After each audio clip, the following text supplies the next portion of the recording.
માટે જાણીતી પાર્ટી ભાજપની જ સેન્સ પ્રક્રિયામાં શિસ્તના લીરા ઉડ્યા। વડોદરા શહેર ભાજપમાં છેલ્લા લાંબા સમયથી ચાલી રહેલી સેન્સ પ્રક્રિયામાં પણ અશિસ્તતા જોવા મળી છે। વડોદરા શહેર ભાજપ કાર્યાલય ખાતે ઉમેદવારોની સેન્સ પ્રક્રિયા અને ફોર્મ સ્વીકારવાની શરૂઆત થઈ છે। ત્યારે સેન્સ પ્રક્રિયા દરમિયાન વડોદરા શહેર ભાજપના ઉપપ્રમુખ અને પૂર્વ કોર્પોરેટર વચ્ચે આક્ષેપ પ્રત્યાક્ષેપો થતા કાર્યાલય પર સોંપો પડી ગયો હતો। પૂર્વ કોર્પોરેટર ગોપી તલાટીએ મહિલાઓનું અપમાન થાય તેવું નિવેદન કર્યાનો સુનિતા શુક્લાએ આક્ષેપ કર્યો હતો। જ્યારે પૂર્વ કોર્પોરેટરે ગોપી તલાટીએ બચાવમાં કહ્યું કે મારી દાવેદારીને નબળી પાડવા માટે ખોટા આક્ષેપો કરવામાં આવી રહ્યા છે। વડોદરા શહેર મહિલા મોરચાના ઉપાધ્યક્ષ સુનિતાબેન શુક્લાએ આક્ષેપ કરતા કહ્યું હતું કે મહિલાઓ બાબતે ગંદી કોમેન્ટ કરવામાં આવી છે। જો કે ગોપી તલાટીનો બફાટ કરતો અને અપશબ્દો બોલતા હોય તેવો એક વિડીયો પણ સોશિયલ મીડિયામાં વાયરલ થયો છે।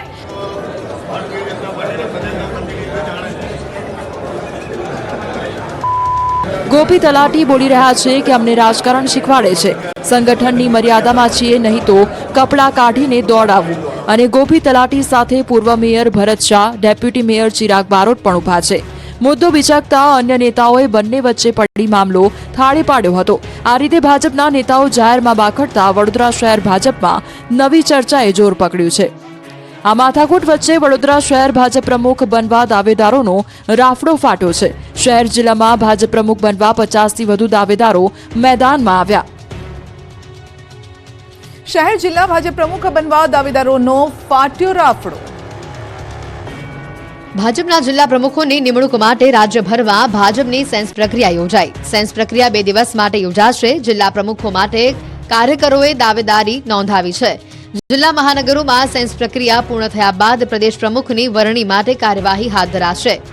અમદાવાદ શહેર જિલ્લા ભાજપ પ્રમુખની ચૂંટણીની પ્રક્રિયા શરૂ થઈ।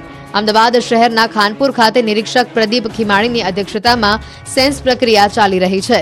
ત્યારે અમદાવાદ ભાજપના પ્રમુખ પદ માટે એમએલએ મેદાનમાં છે। પ્રમુખ પદ માટે કૌશિક જૈને ફોર્મ ભર્યું।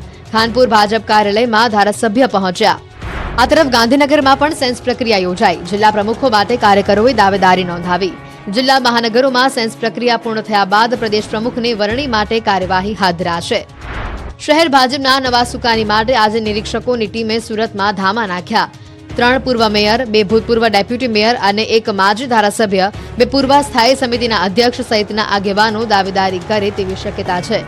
રાકેશ શાહ, રમેશ ઉકાણી, કુલદીપસિંહ સોલંકી અને પંકજ દેસાઈએ સુરતમાં દાવેદારોની રજૂઆત સાંભળી। તો આ તરફ રાજકોટમાં પણ શહેર ભાજપ પ્રમુખ માટે સેન્સ પ્રક્રિયા હાથ ધરાઈ। આજથી રાજકોટ સહિત ગુજરાતભરના તમામ મહાનગરો તેમજ જિલ્લાના અધ્યક્ષ માટેના ફોર્મ ભરવાનું શરૂ કરવામાં આવ્યું છે। રાજકોટ શહેર ભાજપ કાર્યાલય ખાતે બપોરના 1:30 વાગ્યા સુધી આગેવાનો પ્રમુખ પદ માટેની દાવેદારી કરતું ફોર્મ રજૂ કર્યું। કશ્યપ શુક્લ, અશ્વિન મૌલિયા, અરવિંદ રયાણી, દેવાંગ માકડ આ સહિતના આગેવાનોએ ફોર્મ ભર્યા।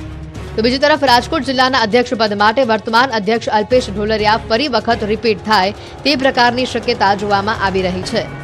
બનાસકાંઠાના ભાજપ કાર્યાલય ખાતે જિલ્લા પ્રમુખ માટે સેન્સ પ્રક્રિયા હાથ ધરાઈ। સેન્સ પ્રક્રિયાને લઈને નિરીક્ષકો ચડોતરના કમલમ ભાજપ કાર્યાલય ખાતે પહોંચ્યા હતા। ઉમેદવારોના ફોર્મ અમરાઈવાડીના પૂર્વ ધારાસભ્ય અને પાટણના પ્રભારી જગદીશ પટેલ ઉમેદવારોના ફોર્મ સ્વીકારી રહ્યા છે। પૂર્વ ધારાસભ્ય શશિકાંત પંડ્યા, મગનલાલ માળી, લાલજી પ્રજાપતિ સહિતના અનેક ઉમેદવારોએ દાવેદારી નોંધાવી છે। ફોર્મ સ્વીકારવાની પ્રક્રિયા બાદ જિલ્લા સંકલનની બેઠક મળશે।